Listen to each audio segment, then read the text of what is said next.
My ex-husband's wife emailed me a manifesto detailing what a terrible mom I am for asking them to watch my kids during my honeymoon, after I had done the same for them when they asked me, and told me to figure myself out. Posted by you/life_of_the_party XO. This is kind of sweaty, but my 30F ex-husband Greg, 38M, and I have two kids, Louisa, 9F, and Ted, 7M. We divorced over 5 years ago and co-parent very well. The divorce was because I was happy with our two children, but he wanted more, and even therapy didn't help. We have had basically no issues. There's no child support, we're 50-50, we've never had issues having the kids if the other parent has something come up, and we understand that it's just about making sure their lives aren't too disrupted. Greg remarried Tessie, 38F, 4 years ago, and they have another child, a boy, and another about to make their appearance in this world in a few weeks. I am marrying my fiancé Luke, 36M, in February. We've been together for about 3 years, and he's known my kids for 2. We moved in together last year. We have a group chat, but aren't overly friendly or anything, we only talk about the kids and keep it pretty lighthearted. Our only rules with other datings are that we would introduce our partners to the other before they met the kids, which went great with both of them. When Tessie and Greg married, I obviously kept the kids an extra week for their honeymoon, and again for my actual week so they could settle in. They didn't live together before they got married. When they had their first baby, I kept our kiddos for about a month, but brought them over a few times to see their new brother, obviously, so they could settle in, since it was Tessie's first baby. A few weeks ago, Tessie told me the date her C-section was scheduled for, which is in the middle of their custody week. I told her we were excited for them and of course I could keep them that week and my following week, and we could go back to normal their next custody period. She kind of hemmed and hawed and asked if we could keep them for another custody week to give them a month again to get used to things. I said that was fine, I didn't expect them to need that much time for their second baby, but C-sections are major surgeries, and I said I'd be happy to keep the kids. They don't live far from us, so bringing them over to hang out won't be too out of my way, and of course, I love having my kids with me. Anywho, we finalized our plan for our honeymoon, which is 3 weeks. I know it seems excessive, but it's something on both of our bucket lists, not something the kids would be too interested in, and the honeymoon seems like the best opportunity to do it. Basically, what would happen is we'd get married on Saturday, my week, the kids would stay with Greg that night and stay for his week, then they would keep them for our week and their next week. So they'd have them for one of my custody weeks plus one extra evening. I don't have family around, my parents died young, grandparents before them, and the aunt and uncle who helped raise me retired to New Mexico, 3-hour plane ride plus 2-hour drive at minimum. I have friends who have watched the kids before, but I didn't see a single issue with asking Greg to keep them for a week since it seems like there's a bit of precedent. I texted him the general plan and emailed him a more detailed one with locations, days, times, etc., so he could know where we were/how to contact us if there was an issue. I thought all was well and good, but they never responded until a few days later. They emailed me what Luke and I jokingly now refer to as the manifesto. It was long, rambling, repetitive, and still somehow partially written by ChatGPT. The gist of it was, what kind of mother goes on a 3-week vacation without her kids? I'm a terrible person in general for asking a young mother to have her stepkids full-time for 3 weeks while I go and enjoy myself. She kept calling Tessie a young mother, I think she means mother of young kids, and I know it's not the point, but it kept annoying me. Also, she wouldn't be alone with them, Greg would obviously be there. I'm a horrible co-parent for asking them to have the kids for 3 straight weeks while their kids are so young. Their newest baby will be 6 months old by then, by the way. Apparently it's all well and fine that Luke and I don't want any more kids. He has had a vasectomy and has known he didn't want kids of his own for a while, but we'd better not think that gives us permission to dump Louisa and Ted on them to gallivant around. I don't think I've ever gallivanted in my entire life. We needed to figure out our own weeks ourselves, this was not life or death, and it was ridiculous to ask them. I got petty after this, especially with them acting as if we are constantly dumping the kiddos on them, so I went through the last 4 years of texts and made a spreadsheet of how many times either of us has asked the other to keep the kids and the duration on an Excel sheet. While we both have made these requests, they have done so for 87 nights, 52 times, versus me 12 nights, 8 times. Obviously, this makes sense since they have a baby, and I didn't send it to them or anything, but it was good to know I'm not crazy. My friends say I should tell them that fine, I won't keep them during their custody time after their new baby comes. I'm not going to do that. I love my kids and want to see them as much as I can. But I do a lot extra for them. Just some examples, sometimes Luke if he's off work, pick the kids up every single day after school, and on Greg's custody weeks I drop them off at their house since he doesn't get off until 5, So that Tessie doesn't have to take the baby out to pick them up. Keep in mind that she does not work anymore. Our divorce decree says that whoever's week it is must drop the kids off at the other parent's house, but I've been doing all of the back and forth for a while, again, because they have a kid and because it's not that far, 5-minute drive, 20-minute walk if it's nice. I take the kids to all of their appointments, do all of the school parent stuff during the day, etc. Since I have a super flexible schedule and Greg's isn't, he would need to use PTO for all of this stuff. We usually split health insurance per the divorce decree. They're on his works insurance, but since I take them to all of their appointments, etc., I pay all of the copays. I keep a tally just in case I would end up owing him money, and I know what he pays towards the premiums, and in the past it was minimal. But our daughter unfortunately has type 1 diabetes, which has gotten pretty expensive. It wasn't killing me, but Greg mentioned how tight money was once when I was bringing it up, and I decided that it's not affecting my life. Our daughter needed it, so I've been letting it go. Their son has been in the process of being diagnosed with autism and has pretty bad meltdowns. This is all I know from Greg, so they call me pretty frequently to see if I can come and get the kids for a few hours if things are overwhelming. Of course, I love my kids and spending time with them, but I've had to cancel plans for this and they have not cared. Greg was in an accident and has been using my old car. I got a new one and hadn't sold the old one yet. It's not worth a ton or anything, for the past 7 months, with no effort to replace it. Greg travels sometimes for work, and they, Greg and the kids, have a cat over there. Normally Louisa would take care of the litter box if Greg was traveling, but since her diagnosis, and until we get her lab/health under some form of control, we both agreed that we don't want her messing with it. They let the cat go outside during the day. Since Tessie has been pregnant, she said she shouldn't have to, and Ted is a little young. He tried, failed, now he helps, lol, so I've been doing it. Anyway, these are all benefits for them that I'm going to inform them are ending.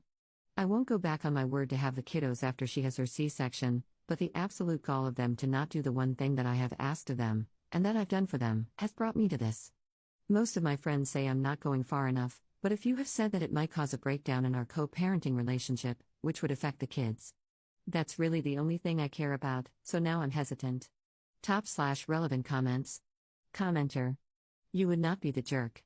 Your friends are worried if you send them this info it will be a breakdown of the co-parenting relationship, but they don't consider their entitled manifesto to be the first crack at it? Those friends are full of crap.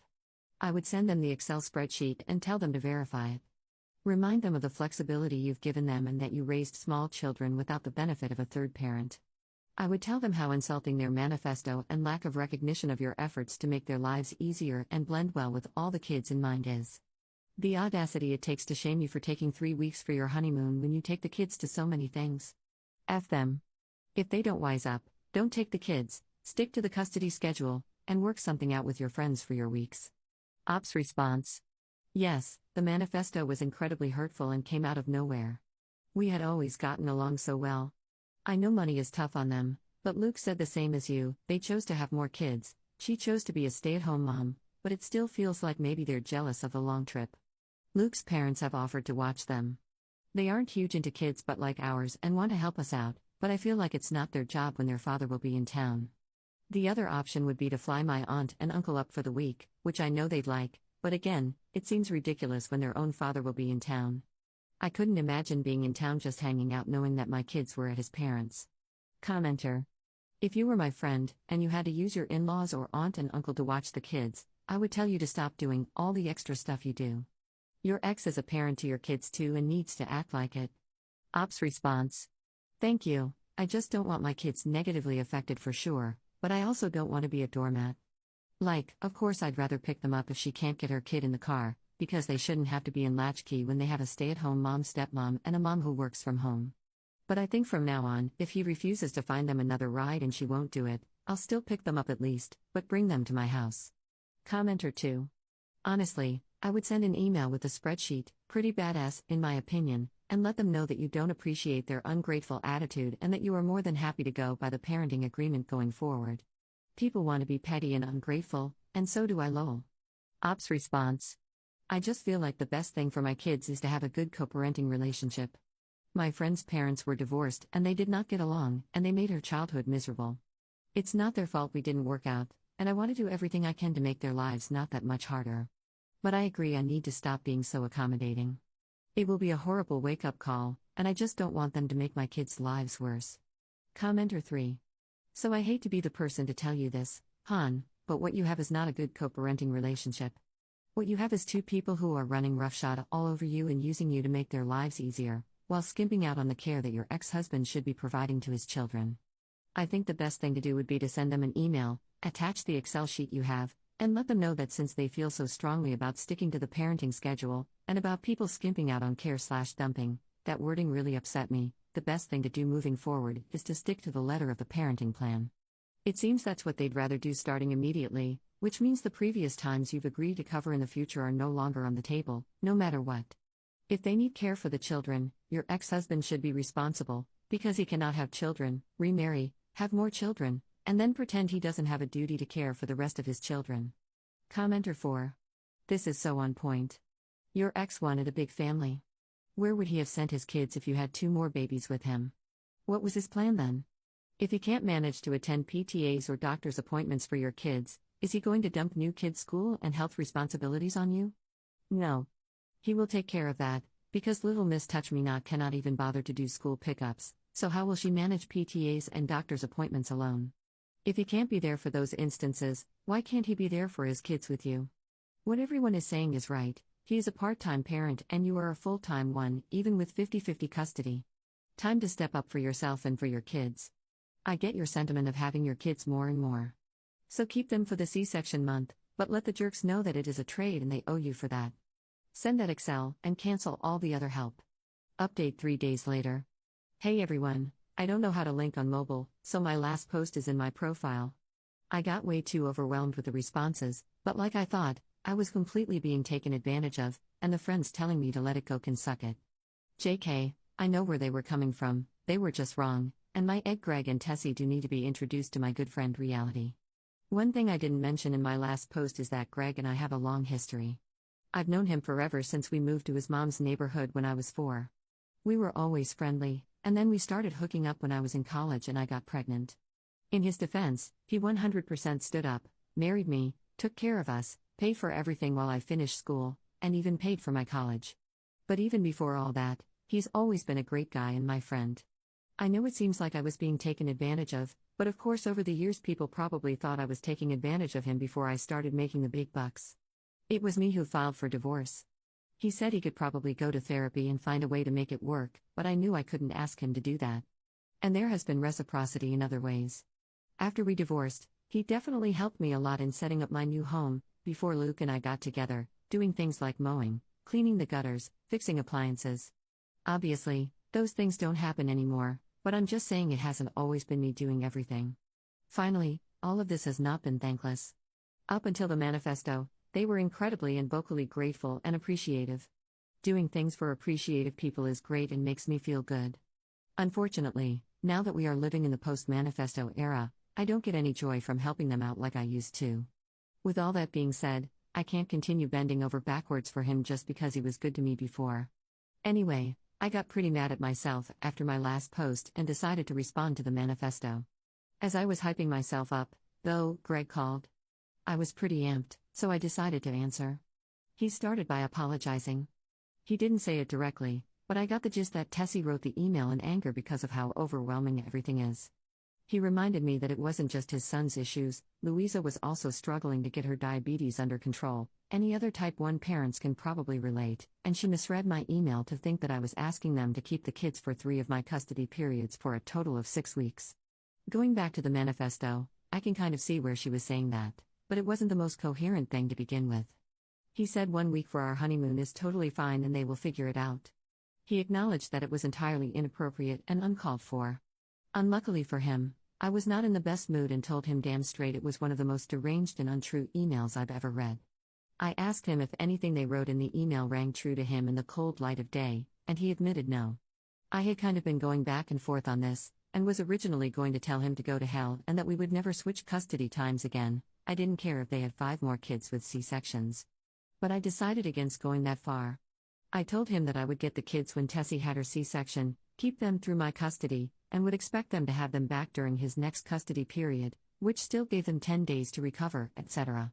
If he needed more help, I expected him to figure out any extra childcare for our kids, like he will need to with his other son. He started arguing, but I just bulldozed through and told him that he could make this and all the other times I've helped him out with childcare by watching the kids during my week for my honeymoon. He said that sounded fair and thanked me. But I told him that the email was so far out of line that any and all extras I'd been doing were over immediately. He could either find a new carpool, no bus, private school, or I would keep picking the kids up from school, but he or Tessie would have to get them from my home during their weeks.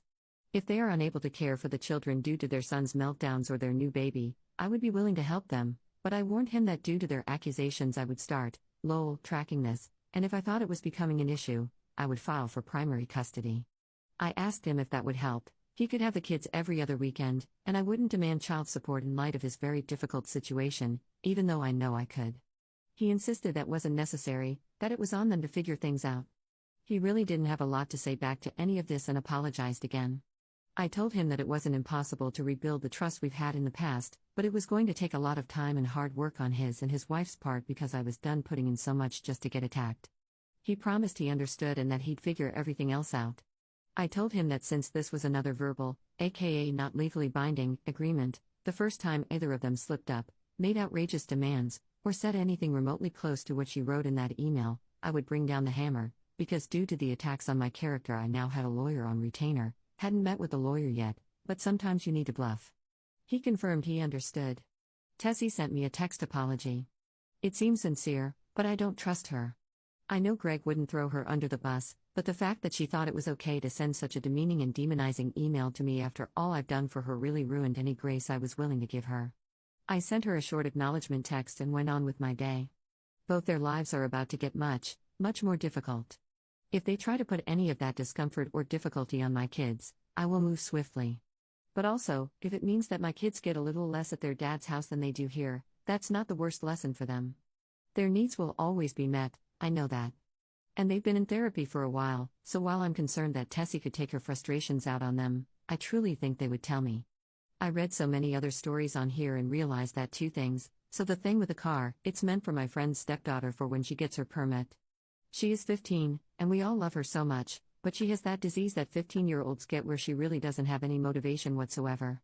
So I was talking about all this to said friend, she told her husband, and he marched upstairs and told his daughter to get dressed so she could go and take her permit test. She failed, but is going to try again next week, and he is purchasing the car next week. Greg knows he has until then to acquire a new one. And the cat isn't Tessie's cat. It was Greg's guilty divorced dad first Christmas gift, I really like the cat, she's very sweet and snuggly, and I haven't minded helping, especially since Louisa does feel bad she doesn't do it anymore. Honestly, if it wasn't for that, I probably wouldn't have agreed to help. Luckily, the induction is soon and Greg won't be traveling for a while, so it's a moot point. Obviously, if they were to decide to get pregnant again, they would need to hire someone to do the litter box going forward. I've probably only done it 3 times, but I see now that was crossing some boundaries I should have put up. I'm going to keep enjoying the life that I've worked hard to build.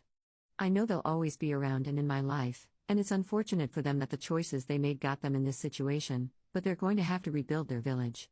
I'm excited for the wedding and especially excited to go to Japan. Those things, and of course my kiddos, are my focus going forward. Peace.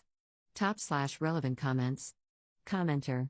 Does anybody else feel like Tessie just doesn't want the kids around now that she has her own? Commenter 2. Go to the step-parents subreddit and you'll see post after post from women who pull this. The minute they have the hours babies, they do their utmost to restrict when the kids can come over, when the kids can talk to their dad during mom's custody time, when the kids can sit next to their dad, or snuggle their dad, or talk to him during custody time, what activities the stepkids are included in versus the real family activities, what photos the kids can be included in. It's sinister watching these adults unapologetically scheme to weaken and sever the father-child bond because they want to know their husband picks them over the kids every time. And it's appalling that the kids' dads rarely notice or do anything. I think here it's also exacerbated by Tessie's envy over the op's life. The op is out of the baby years. She doesn't have to parent a kid through screaming autistic meltdowns 24/7 365. The op has money and time. In Tessie's mind, since the op can give all this to her kids, Tessie feels more than entitled to everything else as a way of making it fair. Op's response. Yes, I've seen some crazy stuff on those subreddits.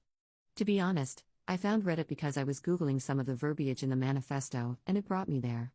I even showed some to my fiancé because I know I'm not in their shoes, and he just said they're probably all just bitter and resentful, because nobody becomes a step-parent through forces out of their own control. Commenter 3. 100% she is sabotaging your good relationship on purpose. Close the group chat and have all communication go through your ex so she can't pick fights without him knowing. She's done well to torch your goodwill with one email. Also, it's a biological thing, resource guarding to keep your offspring a lift. Ops response. Yeah, well, unfortunately for them, it's a biological thing to stop helping people when you're attacked out of nowhere.